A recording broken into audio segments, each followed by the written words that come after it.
శ్రీకాకుళంలో ఉన్న ఆయన ఇంకో తమ్ముడిని పిలిచి అక్కడ కొన్ని గంటలు ఉంచుకొని, ఇప్పుడు కాదు ఇంకో 2 గంటల తర్వాత, ఇంకో 2 రోజుల తర్వాత శవాలను ఇస్తాము.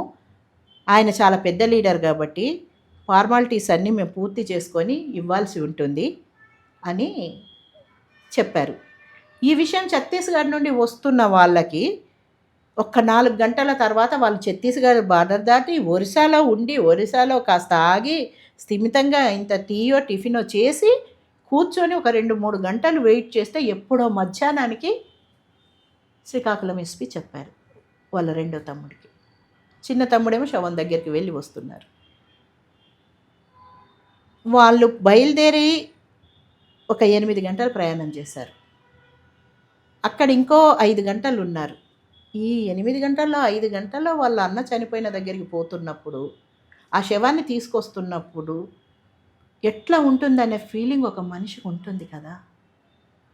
అది ప్రభుత్వాలకు పట్టదా? దుఃఖంతో ఉన్న వాళ్ళు ఇన్ని సంవత్సరాలుగా తమ కుటుంబ సభ్యుడు దూరం అయితే చివరి చూపు చూసుకోవడానికి పోతున్న మనుషులకు ఉన్న దుఃఖం వీళ్ళకి పట్టదా? చివరికి వాళ్ళని ఒక మనుషుల్లానే చూడకుండా మీరు వాళ్ళని వెళ్ళగొట్టడానికి చేసిన ప్రయత్నాలు ఎంతవరకు ఈ సభ్య సమాజం అంగీకరిస్తుంది? అక్కడే కూర్చోబెట్టవచ్చు. మేము 2 రోజుల తర్వాత ఇస్తామని ఆ పోలీసులే చెప్పొచ్చు. ఇప్పుడు ఇవ్వడానికి మాకు ఇబ్బంది ఉంది అని చెప్పొచ్చు. మీరైతే కేంద్ర ప్రభుత్వం నుండి మాకు ఉత్తర్వులు ఉన్నాయి, మీరు ఇక్కడికి వెళ్ళి వెంటనే వెళ్ళిపోండి అని తరిమేశారో ఆ పద్ధతి కాకుండా మర్యాదగా చెప్పలేరా?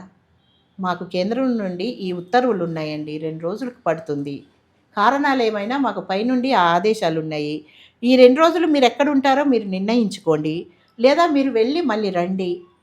ఇవేమైనా మర్యాదగా చెప్పాలి కదా. మనుషులం కదా. ఇతర మనుషుల పట్ల ఎట్లుండాలి? ఇదే ప్రవర్తన నీ పట్ల ఎవరైనా ఉంటే ఏం చేస్తారు మీరు? అవతలి వాళ్ళని వాళ్ళ క్యారెక్టర్ని ఎట్లా డిజైన్ చేసుకుంటారు మీరు? మరి మిమ్మల్ని మేమేమనుకోవాలి?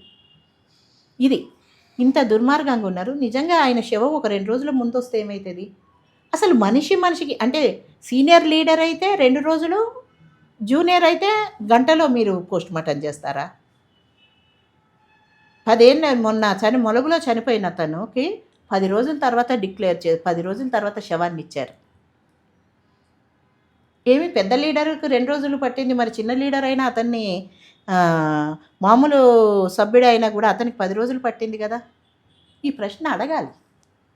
కానీ అడిగితే మామూలుగానే ఇంత బెదిరిస్తున్న వాళ్ళు అడిగితే కొడతారా, చంపుతారా, కేసు పెడతారా తెలియదు. మనిషి బతకడం కోసం పారిపోయి వచ్చే పరిస్థితిలో ఆ కుటుంబాన్ని నెట్టారే. ఇప్పటికీ నిన్న వరంగల్ నుండి వెళ్ళిన వాళ్ళు అక్కడే ఉన్నారు. ఇప్పటికే వాళ్ళ కుటుంబ సభ్యులు చూసుకొనివ్వట్లేదు. వాళ్ళు చెప్తున్నారు, శవాలను తీసుకొస్తున్నారు, పోస్ట్ మార్టం చేస్తున్నారు, అక్కడ పడేస్తున్నారు, వెళ్తున్నారు, మా వాళ్ళు ఎవరో మాకు తెలియట్లేదు, చూపించట్లేదు, ఎప్పుడు ఇస్తారో మాకు తెలియదు, మా ఫోన్లు ఇక్కడ పనిచేయట్లేదు. మేము అక్కడ ఉండే బేలాబాటి అని, సోనిని వీళ్ళందరినీ రిక్వెస్ట్ చేసి వాళ్ళు అక్కడ భయాందోళనకు ఉన్నారు. వాళ్ళు ఒక తపనతో వచ్చారు, మా పిల్లోని తొందరగా తెచ్చుకోవాలి, చివరి చూపైనా కనీసం రూపురేఖలతో చూసుకోవాలని వచ్చారు, కాబట్టి కొంచెం భద్రంగా చూసుకోగలరా అని మేము వాళ్ళని అడిగాం. అంటే ఎట్లాంటి వాతావరణంలో మన దేశ పౌరులు ఉన్నారనేది చూడాలి. ఎవరు యుద్ధం మధ్యన ఉన్నారు? మీరు ఎవరితో యుద్ధం చేస్తున్నారు?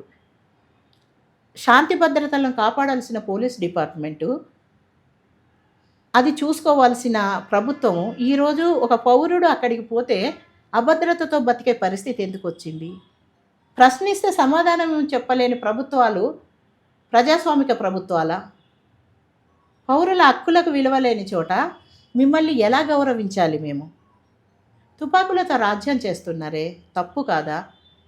తుపాకీ ఎక్కుపెట్టి వాళ్ళను ప్రశ్నించకుండా పంపిస్తున్నారు, తప్పు కదా? ఏమవుతుంది కేశవరావు శవం ఒక రోజు ముందు వస్తే?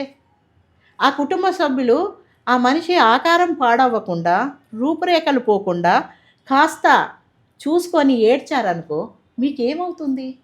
ఒకవేళ నిజంగా ప్రజలే వచ్చి చూసారే అనుకోండి, చనిపోయిన మనిషిని చివరి చూపు చూడడం ఎట్లా తప్పు అవుతుంది? దానికి ఎందుకు భయపడుతున్నారు మీరు? తుపాకీని భుజాన పెట్టుకున్నప్పుడు ఒక్కరి కోసం మీరు వందల మంది సైన్యాన్ని దింపుతున్నారు. ఆడ 10 మంది ఉన్నారంటే 10,000 సైన్యాన్ని దింపుతున్నారు. ఇంత భయపడుతున్నారే మీరు. ఇక ఇప్పుడు మనిషి చనిపోయారు భయం ఎందుకు? మీ తుపాకుల ప్రదర్శన, మీ డ్రోనుల ప్రదర్శన, మీ బాంబింగ్ విమానాల ప్రదర్శన ఇదంతా మీ బలమని మీరు అనుకుంటున్నారు కానీ, చూస్తున్న ప్రభుత్వాలకు అర్థమవుతుంది. 10 మందిని చంపడం కోసము 10,000 మందిని ఎందుకు పంపుతున్నారు? అది మీ బలమా? మీ 10,000 మందితో బక్కచిక్కిన ఈ మనుషులు, ముసలి ముతక అయిన ఈ మనుషులు మిమ్మల్ని భయపెడుతున్నారు కదా! అది విప్లవకారుల బలమా? దీన్ని ప్రజలు గమనిస్తున్నారు కదా! నీ బలం 10,000 సైన్యము చుట్టుముట్టి 10 మందిని చంపడం. 10,000 సైన్యంతో, ప్రజాబలంతో కొట్లాడడము విప్లవకారుల పోరాట బలం. దీన్ని గమనించాలి.